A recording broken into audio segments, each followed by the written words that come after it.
الشيطان الرجيم بسم الله الرحمن الرحيم یا ایھا الرسول کلوا من الطیبات واعملوا صالحا.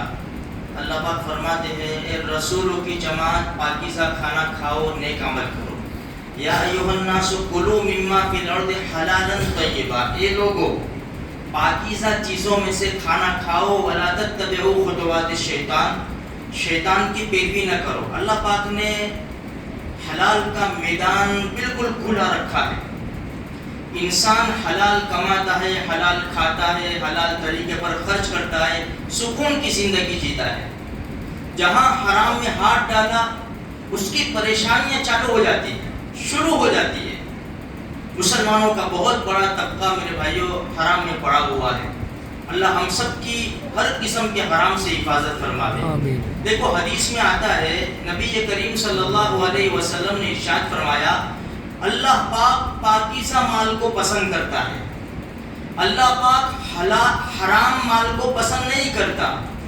حرام مال میں سے صدقہ کیا جائے اس کو قبول نہیں کرتا. حرام مال انسان چھوڑ کے مرے گا وہ جہنم کا ٹکڑا ہوگا. پھر آگے اللہ کے رسول صلی اللہ علیہ وسلم اسی حدیث میں فرماتے ہیں کہ برائی کو برائی سے نہیں مٹایا جاتا بلکہ برائی کو اچھائی سے مٹایا جاتا ہے. پھر آخری جملہ ایک حدیث کا اس میں یہ ہے، اللہ کے رسول صلی اللہ علیہ وسلم فرماتے ہیں گندگی کو گندگی سے پاک نہیں کیا جا سکتا. بھئی پیشاب پڑا ہوا ہے تو کوئی پیشاب سے ہی پیشاب کو صاف کرے، بجائے پانی کے کچھ نجاست پڑی ہوئی ہے، بجائے پانی کے پیشاب سے اس کو صاف کرے تو وہ کبھی بھی صاف نہیں ہوگا، وہ ناپاک نے ناپاکی رہے گا.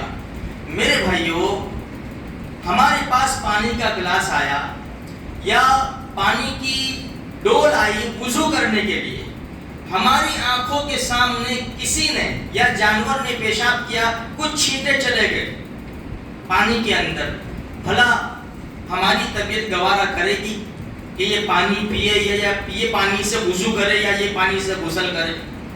ہماری آنکھوں کے سامنے ناپاکی گئی ہے، یہ ظاہری ناپاکی ہے، اور ایک ہے باطنی ناپاکی جو ہمیں پتہ نہیں چلتا. یعنی کیا پتا کہ بھئی یہ ناپاک ہے، ہم یہ جانتے ہیں کہ حرام ہے. جس طرح ناپاک چیز جسم کو خراب کرتی ہے، اسی طرح ناپاک کمائی بھی روح کو خراب کر دیتی ہے. اب انسان میرے بھائیوں حرام میں مبتلا ہوتا ہے اور اپنی اولاد کو بھی وہی کھلاتا ہے، اپنی بیوی کو بھی وہی کھلاتا ہے. اپنے اوپر کتنا استعمال کرے گا انسان؟ بھائی اگر کسی کا 10,000 انکم ہے یا 50,000 حرام کی انکم ہے تو اپنے اوپر کتنا مہینے کا 10,000 استعمال کرے گا، 5,000 15,000 استعمال کرے گا، اور فیملی کے اوپر کتنا خرچ کرے گا.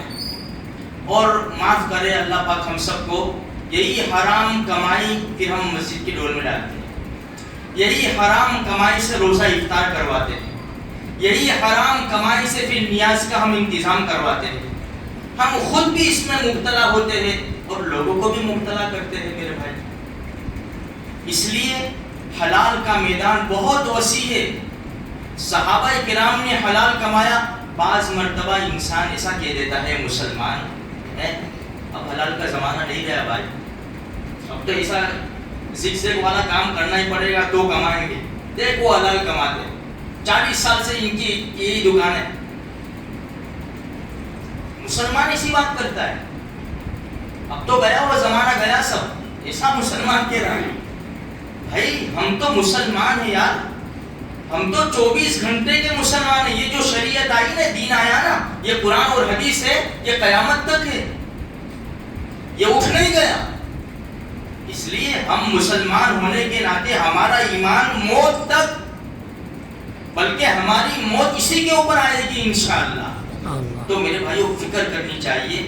دیکھو یہ آج IPL کا زمانہ، یہ وہ سب جو چل رہا ہے نا، بھائی 2 انسان شرط کھیلتے ہیں، 10 آدمی کھانا کھاتے ہیں، چائے پیتے ہیں، آئس کریم کھاتے ہیں، فالودہ پیتے ہیں. بھائی ہم کیا کریں، تو یہ دونوں کھیل رہے.